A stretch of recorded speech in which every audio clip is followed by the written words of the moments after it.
Alright, Ghostface is back and he's here to haunt Sidney Prescott once again, the ultimate final girl. And this time we have Scream 7 to talk about, which I was super excited for. This was probably my most anticipated movie of all of February, so I'm super excited to talk about it today. Let's get into the review. So Ghostface is back once again, and this time haunting not only Sidney, but her daughter Tatum as well. That's right, Tatum named after her friend who got murdered in the original by a closing door.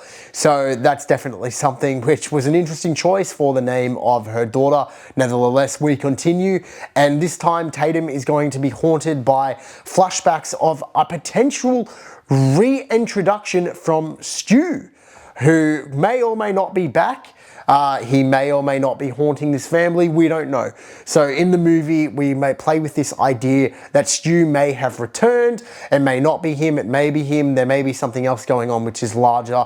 Either way, Ghostface is back and he's got a knife and a drive to make life hell for our original cast and crew. We have a lot of returns in this movie, including Gale Weathers. We have a few other bits and bobs from previous movies coming back, and it's awesome to see these characters. And I don't think that they did the legacy characters dirty at all, which is more than I can say for a lot of other franchises. So straight off the bat, I have to give it a thumbs up for the way that it treated the legacy characters. I think this movie did a great job in not only being faithful to them in the source material, but also expanding a little bit upon their characters in the movie. I will say though, is that I don't know how many times they can keep bringing these legacy characters back without it A, feeling repetitive, and B, feeling like they're just rehashing the same story beats that we've seen 100 times before. Be that as it may though, I think it worked in this movie, and I do honestly prefer them over the cast of characters we had in Scream 5 and 6, so I think it works. I'm going to give it a thumbs up. I will say as well, on the positives, there's a lot of really good Ghostface kills in this movie, and I think the opening scene with Ghostface is one of the best ones that we've had so far, and it really surprised me how they managed to create such a scene that was thematically rich in the way that it looks on screen, and also really sets up the kind of vibe that the movie's going for as well. Some of the Ghostface opening scenes in these movies have been pretty subpar. Some of them have been great. Obviously, you got your first one, you've got your one from Scream 4, and you've got your one from Scream 2 with the stab in the cinema, but some of them aren't so great. This is probably one of the best ones that I think that we've seen so far, so I'm really happy with the way that they played that out. I think that Tatum, Sidney's daughter, as the new lead character in the film, actually works quite well. I actually liked her as a character.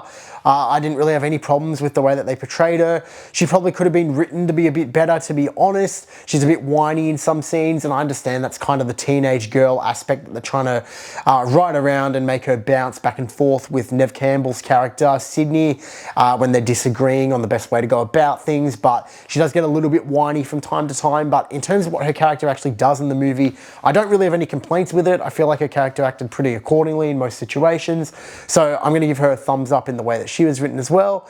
I think the boyfriend was probably a bit underused. She has this boyfriend in the movie. He's pretty underused. There's scenes where, you know, Tatum has to get away from her boyfriend because they have to be in separate spaces for plot conveniences, and that's definitely noticeable. And there's at least one, if not two, instances of, you know, the boyfriend not being able to go where Tatum's going, where you really stop and think, wow, that's really fucking dumb. But apart from that, you know, the boyfriend, I don't really have too much to say about him. He's just not in the movie too much. He probably should have been in the movie a little bit more. I think the pacing in the movie is very good as well. There really wasn't any point in the movie where I felt like there was either too much happening or not enough. It's pretty evenly balanced, I think, in regard to balancing the plot lines that are happening and making sure there's enough breathing room in between the kills to allow for some character development before Ghostface comes back. I will say, I think the biggest problem with this movie, and it's the same problem which I myself and I know a lot of others have with these Scream movies, is I think it doesn't land the Ghostface reveal. I'm not going to mention how many Ghostfaces there are or anything like that, or,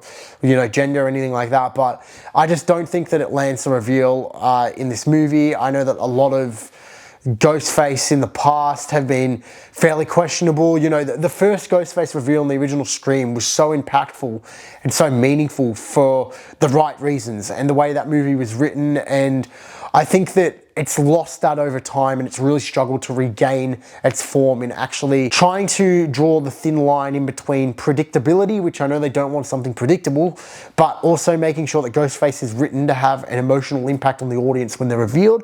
And that's something which I think that this Ghostface really struggles with. Ultimately though, I don't think Scream 7 is a bad movie at all. I had a bloody great time watching it. I know a lot of people have been complaining about certain elements of it. I don't really have those same complaints, to be honest. I think that a couple of the characters should have been in the movie more, but ultimately the characters are pretty well written. I thought that the plot was engaging and exciting.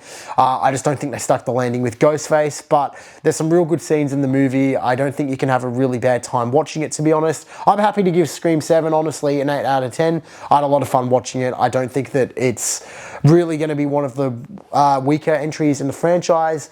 Is it one of the best ones? I mean, that's who's to say, but I don't think it matches up to one of the weaker entries which we've seen previously, so I'm going to rate it pretty highly because I had a great time watching it. Thank you guys so much for watching. If you enjoyed the video, please give it a thumbs up. It just helps support the channel, and feel free to subscribe. I've got some more reviews coming on the way soon, and I can't wait to see you in the next one. Take care.